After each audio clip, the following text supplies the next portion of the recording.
Good morning সবাইকে, মেঘরস ব্লগে সবাইকে স্বাগত। কেমন আছেন সবাই? আশা করি প্রত্যেকের সময় সকাল 9টা। সুশান্ত ভাই বললো পায়েল একটা আম মেখে দেবে। আমি আম মাখা মানে তো ভাবলাম যে সে আমটাকে গ্রেট করে বা শিলনোড়ায় থেতো করে চিনি নুন বা কাসুন্দি দিয়ে যে মাখায় টক ঝাল মিষ্টি করে, তো আমায় বললো যে না না সেরম না, তুমি জাস্ট পিস পিস করে কেটে দাও আর একটু লঙ্কা বাটা নুন চিনি দিয়ে মেখে দাও। বা আমারই তো ভালো শর্টকাট রেসিপি আর কি। তারপরে ওকে কিছু জিনিস আনতে বলেছিলাম, ধূপকাঠি, একটা দুধের প্যাকেট আনতে বলেছিলাম। ও তো খায় না, আমি টুকটাক আনি যা আমার নিজের জন্য হয়ে যায়। আর হচ্ছে জিরে, ও প্যাকেটটা পায়নি বললো তাই খোলা এনেছে। এখানে একটা জিনিস কি বলুন তো, আপনি যদি ভাবেন যে ঘরে কিছু নেই, বিকেলে গেলাম ঝটপট নিয়ে চলে এলাম, কিন্তু সেটা হয় না। এখানে বিকেল বলতে দোকান খুলতে খুলতে সন্ধে 6:30 7টা বাজিয়ে দেয়। তারপরে বেরোলাম একটু আমার সেই বন্ধুর সাথে। আমাদের কোয়ার্টারে অনেকের ঘরেই গোপাল আছে, ওর ঘরেও গোপাল আছে। তো ওর ঘরে খাট আলনা সব কিছুই আছে। তো ও বললো একটা সোফা নেব গোপালের জন্য। এসে তো দেখি কি সুন্দর সুন্দর জিনিস, দেখুন আপনারাই। তো প্রদীপগুলোও কি সুন্দর, খাট আলনা দোলনাগুলো। তো একটা নিয়েছি সোফা। তারপরে বাড়ি এসে দেখি যে সুশান্তই মাটির কলসি এনেছে।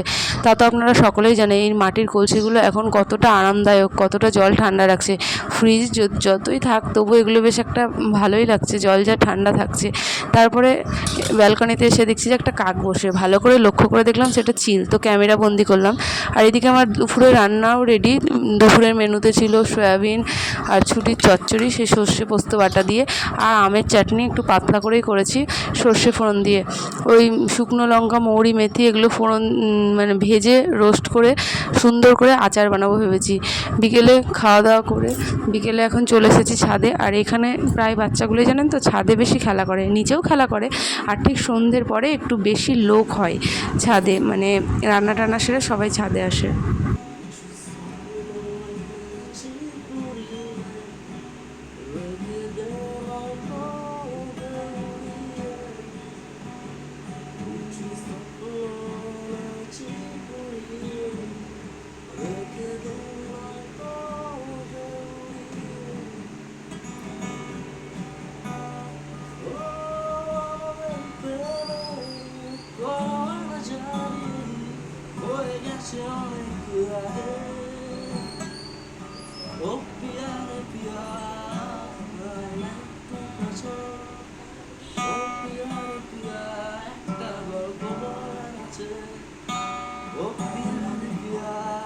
গ্যালারি ঘাটতে এই ভিডিওটা আমি পেলাম। আমি যখন শ্বশুরবাড়ি গিয়েছিলাম, আমার দেওর ননদ আমি মিলে ক্যাফেতে গিয়েছিলাম। ওর গিটার বাজাতে খুবই ভালোবাসে, কখনও গান শেখেনি বা গিটার বাজায়নি, কিন্তু ওর যেহেতু ভালো লাগে তো একটু গিটারটা নিয়ে বেশ গান করলো, ভালোই করেছে। আর সুশান্ত একটা পেঁপে এনেছে, আমি বলেছিলাম পেঁপে খেতে খুব ইচ্ছে করছে। আমি ভেবেছিলাম একদম পাকা পেঁপে হবে, ভেতরটা একদম অরেঞ্জ কালার। তো কেটে দেখলাম যে না, অতটা বেশি কালার আসেনি।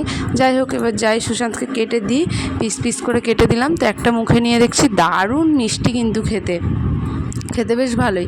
তারপরে আমাদের নিচে সমস্ত কিছুই আসে বিক্রি করতে। আইসক্রিম এসেছিলো, আমি সুশান্তকে বললাম একটা আইসক্রিম খাবো, তো আমার জন্য নিচ থেকে গিয়ে একটা আইসক্রিম নিয়ে এলো। এবার চলুন যাই বাজার টাজার করে নিয়ে আবার রাতের রান্না শুরু করতে হবে। তো আজকের ব্লগটা এখানেই শেষ করছি। সবাই ভালো থাকবেন, সুস্থ থাকবেন, এবং ভিডিওটি কেমন লাগলো অবশ্যই জানাবেন। আর আমার সকল বন্ধুকে অনেক অনেক থ্যাংক ইউ। শুভরাত্রি।